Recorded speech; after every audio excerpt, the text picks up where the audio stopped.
Hey guys, back again. So today, well, it's actually late in the afternoon. Actually, it's like about 8 o'clock. I'm going to be doing a stereo install on my Ford Ranger 2015 PX2. So this is the stereo I've bought for it. So it's a Pioneer. It's like the top of the range in this model. So yeah, it's got everything. So it's a AVH/Z9200DAB Pioneer stereo. So it's got like Apple CarPlay, Android Auto, and Bluetooth, and HDMI, cameras. I think it's got 2 camera functions on it, so it's got front and rear cameras, which is why I got a front camera as well for it, so I can run a front camera in the front of my car or in the front of my ute, because they are rather big and you really can't see what's down in front of you, so it'd be just nice to have that. So I'm gonna run through some of the stuff that basically you'll need to do if you want to do a stereo upgrade on an XLS, or even if you have the XLT, if you wanted to put maybe like a Pioneer or a Kenwood stereo into it. So I'll just run you through some quick simple things. So before you work on anything, you need to disconnect the battery. I've just disconnected the earth. The positive on these is a bit more of a pain. So I will be picking up on this in a couple days time, because with the stereo I didn't get everything with it. I'm having to wait for a Ranger fascia to suit that stereo. So the fascia panel that goes in on the dash. So they are sending that out to me express post, so I'll be getting that in a couple days time. So I'll lead on from this video and then show you more in the next couple days. So you'll see it basically in the next couple days as I'm going along. So just inside of the ute here, so what you're going to want to do is pull that air vent first, which is that air vent. Then I've pulled these 2 air vents, which are in there. Then you can get this panel off, so it starts to come off as soon as you remove that. Now these here are all just put on with these clips here, so you can see them there and over there and up there. And it's the same for this, like they're just clipped on. So you just give them a firm yank, or use a trim tool. Don't use a screwdriver, use a trim tool.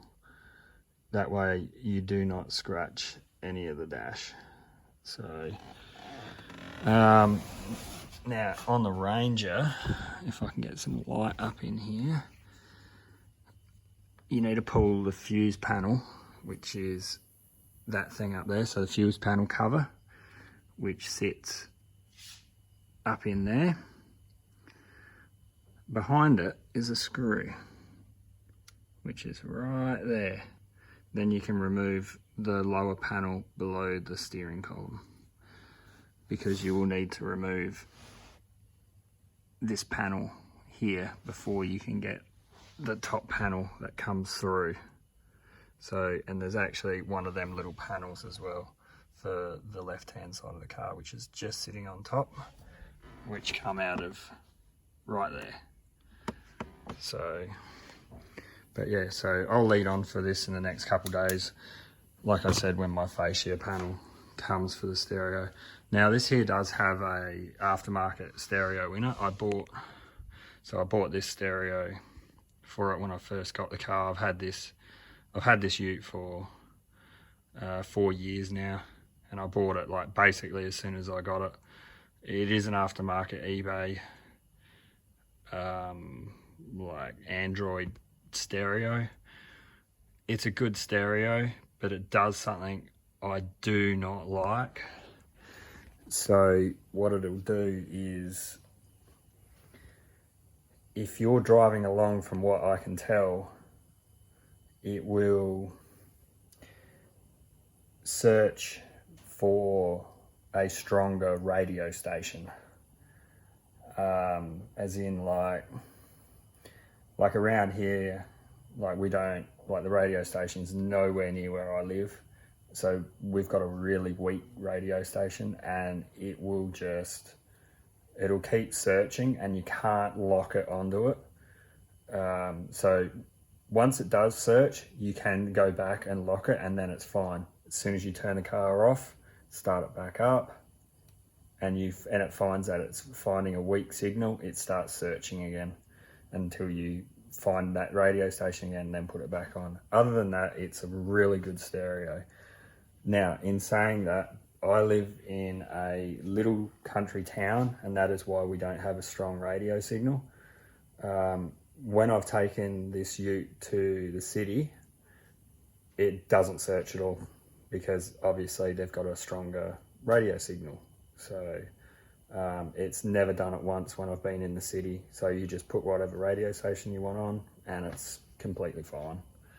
So that's why I was just getting a bit annoyed with it. You know, I've put up with it for 4 years, so it's time for an upgrade. So I'm going to put this in it. So it'll suit my phone. I have an iPhone, and this has got all Apple CarPlay and stuff on it. So it'll be, I think, far better than what's in it as well. So, and this here, actually, my ute, when I got this stereo, the one that's sitting in it, I actually ordered a Pioneer reverse camera. So it already has the Pioneer reverse camera in it.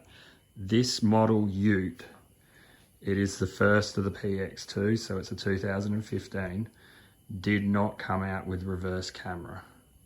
So I think the 2016 PX2 Ranger come out with reverse camera, and they had a small like screen up the top with the little camera in it, and this is why people change them to the Pioneer or a Kenwood style stereo, so you can run a reverse camera.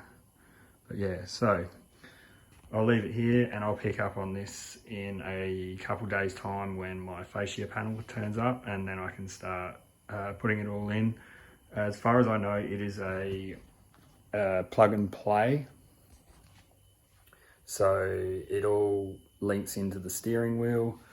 You get all the harness with it, so it's from Pioneer to the Ranger to the steering wheel, so all mounting brackets, and you basically just got to connect it up and put it in, and it should work. So hopefully, I don't get very good luck though, so we'll find out. So yeah, I'll pick up on this in a couple of days time. So it's the next day here, and I'm going to mount the camera in the front of the grille.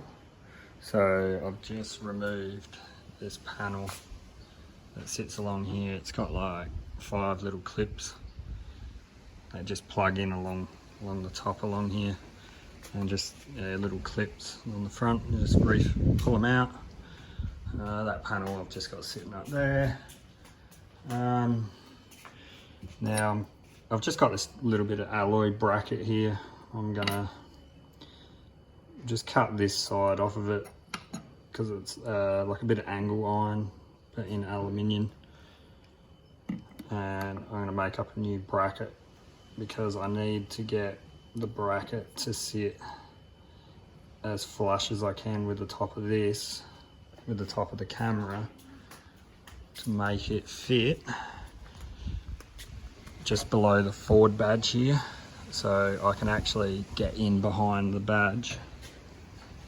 So down in here, so if I can make it focus, yeah, down in there, and I can drill a hole from this side and bolt that. If I make up a little angle aluminium bracket, I can bolt it through the bottom of the badge, and then make the camera sit right there for the front camera. So I'll make this bracket now, and I'll show you the end result in a minute out of this little bit of aluminium right here. Right, so this is the bracket that I've just made. So you can see it there. Had to cut like a relief for the camera wire to come through the back. So you can see it there. And drill 2 holes for the mounting for the screws in the back of it. Just put 2 holes at the top. I've got some bolts here and washers, and these ones here are nylon lock nuts, so it won't ever back out. So, and I did get the holes drilled in the just below the badge on the inside. It has taken me a fair while just to make that little bracket and drill these holes. It's taken me about an hour. So you can see the 2 holes right there. I did have a lot of problems trying to get my drill in and around, but I managed to do it. And I'll get the camera bolted up in there and I'll show you what it looks like. Okay, we have the camera mounted right there. So as you can see, so I can align it a little bit as well, like just by bending the bracket, but it's pretty well square anyway. So, but I'll do that when I get it up and running, when the stereo's in it. So you can see it there. It's just sitting right in there underneath the badge. So it was a little bit fiddly trying to get the nuts on. I had to cut down 2 washers so they go against each other. So now it's just the wiring down here. I've got to run back up into the car, so it'll run around and then back into the car again. So I'll do that now. Okay, so now I'm back in the car. I'm about to solder these wires over to where the other reverse camera is bridged into, which is a negative and a positive here. Just a quick tip for everyone, that if you're soldering in a car, make sure you have an old rag or something down, because if the solder drips and say it gets on your carpet, so like your carpet down in here, it will actually melt the carpet, and yeah, it's like a cigarette burn in the carpet if it does it. So always have a rag down if you're going to be soldering wires, because it'll just hit the rag and yeah, the solder will just soak into the rag and not into your bits of your interior. Now I've ran the wiring so all the way through, so it goes, so the wires, that one there goes around here, down underneath. Yeah, that's it there, comes, and I've just looped it around the main one here. It goes around and then out through the firewall up there. And I got it through the plug just down here, and it runs up around the wiring all the way along the front, and it's all tucked down in here, and it's joined underneath these wires under here, which you're not even going to actually see where the joint is. And obviously the wiring, that's it there, runs along. I've zip tied it up underneath here, and the wiring just shoots through up to some other wiring for the bonnet. I think it's the actual bonnet release to let you know that the bonnet's up in the car. So it's just zip tied in there, so you can just see it just around in there. But yeah, from the front of the car you can't even see the wiring. So, and I've got to put this cover back on that goes along here too. So yeah, I'm getting there. It is taking a while. It's taking, so far I've probably been at this for 2.5 hours, and it's very muggy here today. I'm sweating. So yeah, next step is I'll solder that all up, and that'll probably be it for today, and I'll come back to it another day. So you'll see me hopefully when I've got the fascia panel for the stereo. So yeah, it'll probably be a couple days before that comes in. So this here will just sit in here just like this, and I'll pick up on it then. Okay, we are back It's been a couple of days since I've been out here working on my Ford Ranger PX2. The rest of the stuff turned up from Automotive Superstore, so big thumbs up to them guys. This is not paid by them or anything like that, but as in, like, their customer service, I had to ring them over the phone and stuff like that because I didn't actually order the fascia surround kit and stuff like that. And they were onto it straight away. They knew exactly what I needed. All the steering wheel controls and all that, they were really good to deal with. So I ended up, what I did was I ordered the stereo. I thought it actually come with the fascia panel. I thought I'd actually clicked on it, but it actually come and it didn't come with it, and that was why I rang them, and they were onto it straight away and had it express posted out. It only took three business working days to get here, so it took like 5 days because the weekend come, but they were onto it pretty well. So I'll just show you what we got.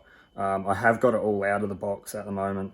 I'm just working out where everything goes and making sure everything's right. I've tested it in the car, the steering wheel control works, all that stuff, the stereo works. So I'll just show you the basics of it and we'll go from there. So this is the fascia panel for the Ranger. So this is it here. It does have this little insert, which is right here. So that fills up the gap around the stereo so you don't see through it. And you've actually got to, so you put that on there like that. You grab a soldering iron and you melt these little tabs. I'll just see if I can zoom in here and it will focus. So these little tabs, so you push it down and then you just melt them. So you just make sure it's pushed down and then melt the tabs so that they stay in there. I'll zoom back out. Your mounting brackets for your stereo. So they've got right and left on them. Pretty simple how they go. They will only fit into them holes there. As you can see, they only line up with them that you can see there at the moment. So there's a left and right bracket. You get the backing for the back of the whole, this panel right here. So it does have one on it already, but you'll get a new one to put back on the back of this. So this is all your air conditioner and fan control and all of that. So you'll just get a new backing for that. That one's probably fine because I did have an aftermarket stereo in it, but I will end up swapping it. When you get the stereo, you need to remove the case from around the stereo. So get it off. You're not going to be needing it. Now the wiring that comes with the fascia kit. So it's the Aeropro fascia kit. So you've got you'll get this in the kit. So it's a steering wheel control kit. It's a plug and play thing. So you get that in the kit, all this wiring. So you get an antenna wire. So that plugs, so this here's the car wiring up here. So that's the factory car wiring plug. So this is the Pioneer antenna wire that plugs into it. Then you get the ISO cable, which is this comes in that Aero Pro fascia panel kit. It is all just plug and play. You just plug it in. There's a couple extra plugs that you've got to actually plug in. You need to earth this wire. This is the one that will allow you to use DVDs when you're driving. If not, you don't have to connect it up like this, but this wire is actually meant to go to your handbrake and it earths through your handbrake. So if your handbrake is on, then you can have your DVD playing. If it is not earthed, it will not work. So I've just wired it into the earth, into the ISO cable. Then you'll have a couple extra plugs that run up here from the ISO cable, which plug into the main harness, which is not that one. So this one, that plugs up into the factory Ford harness. And there is, I think there is one more floating around in here. Yes, this one. So this big one here, but there only seems to be like 3 wires that go up into it. And that's just like a snap-on style one, so it starts over there. To get it in, you just pull it up and it clips in. It does have this USB, which connects to, so this is in the ISO cable. It does connect into the back of the Pioneer head unit or Kenwood head unit, whatever unit you'll be running. I'm assuming this is for the factory USB style connection, which would be down in there. If you can see it, it might be a bit hard. I think it's a bit hard to see, but yeah, that's where the factory location is if you were to run the factory one. I have an aftermarket one that I've installed into my car, which are, where are they? They are here. So I have 2 aftermarket ones. So one will be for Android phone and the other one's for Apple phones, so iPhones. The iPhone one I've modified in my car to suit this one down in my center console, so that plug actually runs down into there. So that was how the old stereo was set up. If you didn't do that, you could just use this one and that would connect back up into there, but my other stereo wasn't like that, so I was just using the original ones that I had. Other than that, it is, you get this in the stereo, so it's a matter of just finding out what you're running. I'm running a sub in here, so that's my sub wire, reverse camera wire, front camera wire, and I think that's all we're using off of that. The rest of it goes through the Aero Pro ISO cable, and that's how it all works. So the steering wheel controls all work, everything works. I've already checked it all. So it's just a matter of mounting up this brackets and all that stuff over here. So I'll do that in a minute, and then I'll get back to you guys and I'll show you once I've got this all soldered up and the brackets all on the stereo, which is there, and the backing plate onto that. You'll also need one of these to get the back of the stereo apart. I believe they're called Trox bits or T-bits, whatever you want to call them. So the ones that we'll be using, I believe, is the T6 and the T8 to get the back of the stereo stuff off. I'm pretty sure they call them like a jewelry kit thing. You can buy them off eBay. I think I got that for like 15 bucks, and I've had it for years, and yeah, it's just really handy to have. So you can see, if I will focus, these bits there.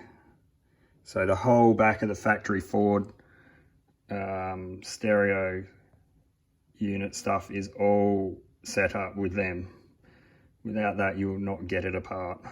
So you have to have them to get it apart. And yeah, so I'll get this, all these tabs soldered up and melted. Not soldered, but melted up, and we'll show you that when it's done. If I can, I'm going to show you how to just do this. It is easier with 2 hands, but all you got to do is just put a soldering iron on top of them and just melt it back, push it down, and just blow on it until it cools off, just like that. That's all you got to do to melt them in, and just make sure that it sticks there. So pretty easy, as long as you've got a soldering iron, you can just melt them back. So I have the fascia panel done, so you can see that little insert around the outside here, which is what I just soldered on. And I've got the back of the heater control, so all the fan control and all that stuff. So this is the back of it. This is the Aero Pro one, and this is my aftermarket stereo one, so my old stereo. So I'll be selling that with that. So that'll go there. So we have the Aero Pro one. Now what we're going to do is this fascia panel needs to go on first.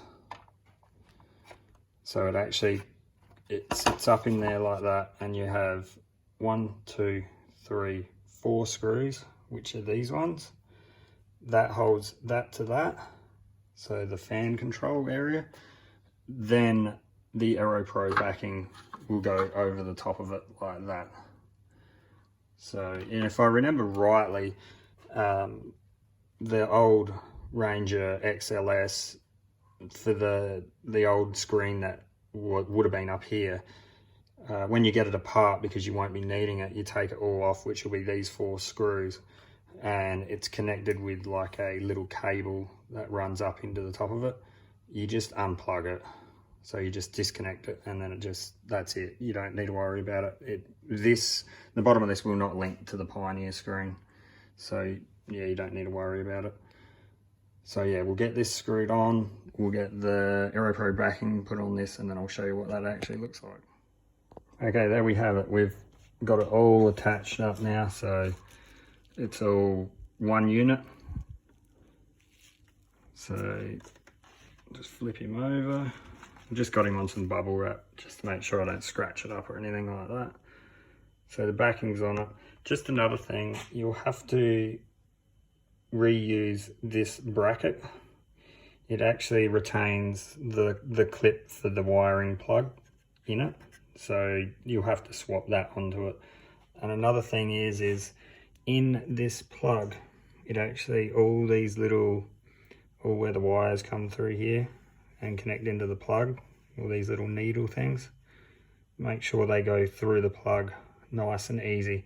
You don't want to be forcing this down. So the backing, if you force it down, you'll bend them, and if you bend them, I think you'll be in a lot of trouble, because you'll have to try and get it dead straight for that plug to plug back into that. So just be very careful that you do not force this down. You need to let it go down with ease by itself. Other than that, do not over tighten any of the Trox bits. Just nice and firm, not pulling them out to strip, like over tightening them and stuff like that. They just need to be firm. Same with where the top of this fascia bracket bolts on, so the 4 that were under here, just nice and firm, nothing too tight. So that is it. So you can see it there. So what we'll do is now I'll move on to the stereo, and we'll get these brackets onto the side of stereo. Then the stereo can be mounted. I believe you have to put the brackets on the stereo, put the stereo into the ute, so into the dash, and you will need to align the fascia panel with the stereo before you mount it all up. So you might pay to leave the bracket loose where it screws into the side. So then brackets, leave them loose enough where you can move the stereo backwards and forwards. Try the fascia panel on it to make sure that it fits the stereo properly, and then once you got that worked out, tighten it up, put all the wiring on, and then get it into the car, into the ute, sorry. So yeah, we'll show you that in a second. Right, so what I've been doing, it's all lined up, that's how I want it. So it's, you can just see the stereo's just behind the fascia panel there, so it's nearly level. It's basically, it should work and open up and stuff there fine. So it will take a couple goes to get that right. So that's just using, you might be able to see it. So these are the screws there. You're better off just pulling it out of the ute itself. So get it screwed on, put it in, and then you can work out whether your stereo is too far out or too far back into the dash. Work out where you want it, So that's what I just did. I just mounted the brackets up, put it in there, found out where it was sitting. It was actually sitting about 3 mil too far back in, so I knew that I had to come back towards me 3 mil. So I undid them, moved the bracket, tightened it back up, put it back in, and that's how it's sat. So yes, I'm pretty happy with where it is. So now what we've got to do is get this back off. I've only got this sitting on here, it's not screwed on. I've just pushed it back, it's just sitting in there. So we've got to get the fascia panel back off, stereo back out, and I've just pulled all the wiring out of the way. So now we're going to actually put all the wires in and plug it up, get it screwed back together, and then it'll be installed. Okay, we're back at it again. I've got the stereo in. It did take me a good couple hours to try and line it up where I wanted the stereo to sit to the fascia. And also I got it back together and then realised that I didn't actually connect up the reverse wire from the stereo. So you'll see it there, it's a purple wire with a white trace. So that comes out of the ISO cable.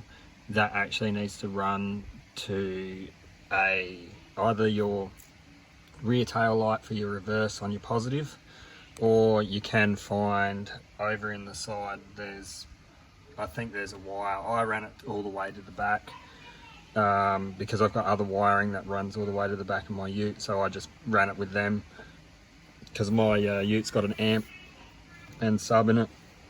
So I just ran it back and just connected it to the positive side of the reversing light.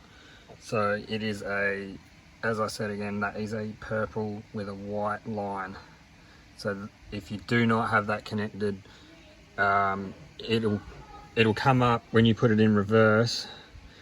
The screen will come up, but when you put it back in park or drive or neutral, the screen does not go away because it doesn't know that it's not connected, so it needs to be connected. So we'll put this back together now. I am going to daub just a little bit of glue on these screws. You can get to them in the sides just to make sure that they don't back out. The ones that they supplied were Allen key style screws, and they don't fit the side of the stereo, so I used the Pioneer screws with the AeroPro bracket. So I will just dab a little bit of glue on there to make sure that they're not going to come out. It's not a fun job getting these plastic panels off of the front of the dash. So yeah, just to be safe, then sorry, I will just dab a little bit of glue on each one, so there's 4 on each side. Then I'll show you how the dash actually goes back together. Okay, so we got everything working. The DVD player works, so the CD works in this, the radios are working, reverse works, and put it back in the park, and so it all works. I just dabbed some glue on these screws, as I said I was going to do before. Everything's pushed up in here neatly and tied up. I've got some cables running into the glove box, so like the Android cable, HDMI cable, so you can see them all here, the auxiliary cable and stuff like that. My iPhone one runs into the bottom of that down here, so I don't need to worry about opening up the glove box because I have an iPhone. And yeah, so now I'm going to show you how to put it back together. So I have the fascia just sitting there at the moment, ready to be screwed off. There is 2 plugs. I'll just get my light. So there's a plug right where I'm pointing my light. That is for your fan switch and heater control. And there's one you can see over the other side over there. So they're the 2 you need to plug in to the back of the heater and fan, aircon, all the instrument panel down here, so they need to be plugged in. It is easier just sitting the fascia on there and then putting your hand behind it and plugging them in. Now there's 6 screws that hold the fascia on. 1, 2, 3, 4, and then there's 2. I'll just get my light in there, and there's 2 right there. So there's 1 there and 1 there. So that's the 6 screws that hold this fascia panel on. Okay, the fascia panel is on, it's screwed off. What I did notice the other day was if you don't have the fascia panel absolutely square the whole way around, the screen does not open and close properly. So when you go to eject it and open up the front of this to put in a DVD or a CD, I did have to cut that little bit out underneath there, because when it was going back in, the release for the stereo button is there and it seems to hang down a lot lower, and it was catching on it, and then so you could get it open but it would never close, and it just keep going open close open close. So I ended up just cutting and filing that little bit there so the button can fall in. It's not really that bad, you can hardly notice it. So yeah, it's, I don't know why it's doing it, but it's just a little bit too big on the bottom. I took off a little bit more than probably what I needed to. It only needed 1 mil, but I probably took 2 mil off of the underneath of it. So yeah, but it's all in there. You do have to make sure it's absolutely central and square, which means moving the fascia panel side to side and up and down. You do get a little bit of movement with them, but yeah, it has to be absolutely perfect. So you need like a 1 mil gap all the way around the top and give it a bit more of a gap down the bottom for when the screen comes out. Okay, so we'll put on the next panel, which is this. So it's pretty hard doing this one-handed. So this just goes on here. If I can get it on.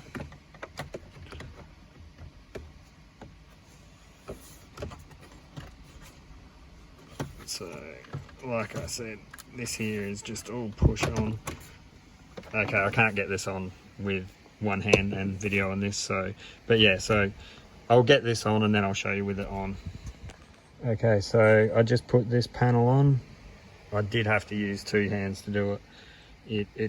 It falls down on one side, and unless you've got 3 hands, yeah, it's not going to happen trying to video and do this. So it's just because it's so flimsy that when you go to put it on, it just, one end you can try and get in and the other end you can't. So I just needed 2 hands to do that, but that's all on. So it's all push clip. So the next one we can put on can be one of these. So this is the top air vent for the passenger side. So I should be able to do this one hand. So you just push them in like that. That one's in. This one is a little bit more trickier, which is the driver's side air vent, because it's got to go in between the wiper stalk and the dash. You got to really force it, maneuver it around in here. You need to pull this and move it around to get it in there. So I'll show you that one when it's on. It's just, I'm going to need 2 hands for that. Righto, that one is on. So it's a 2-handed job. Like I said, it's just really hard trying to get it behind that wiper stalk. So the next bit, I've just loaded it in here because it's got to kind of go in between the shift, like the automatic shifter here.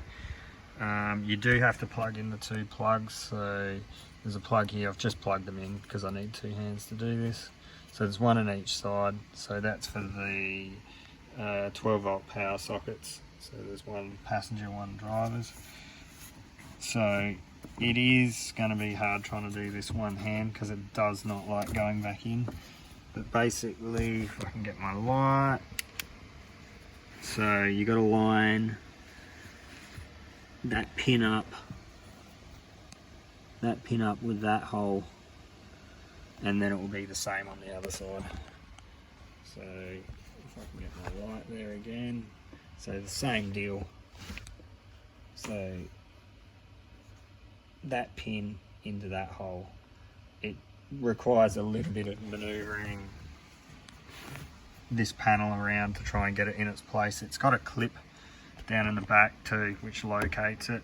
You'll see it down in there where I'm shining the light, so it's got to go into there. So it's right there and then it goes up into there. So I'll just turn the camera off and I'll get it in and then show you when it's in.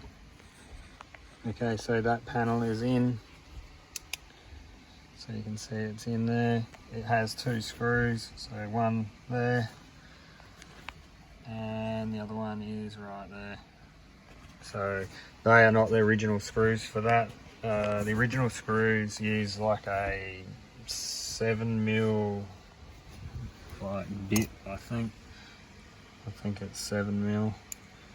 Yeah, so it's 7mm, so you can see it written there. So the whole dash is held together with a 7mm type screw, and you just use a little ratchet on it. But I ended up using the screws for something else in the back and I had to find 2 more.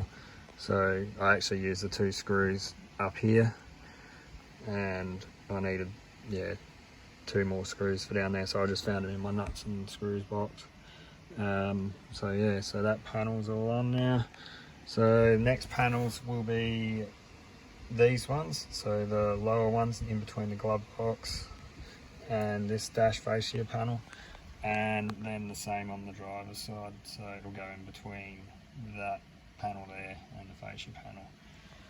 So these ones are relatively pretty hard to get on. Does require 2 hands. And there we have it, it is all back together. So them panels down there are now on, and the other one, so it's all back together, everything all working. If you made it this far in the video, thanks for hanging around. Hopefully this was a good bit of information for people that want to upgrade their stereo in their XLS, or even just in an XLT or XL PX2 Ranger. And if you want, go smash the like button and the subscribe. Thanks guys, thanks for watching.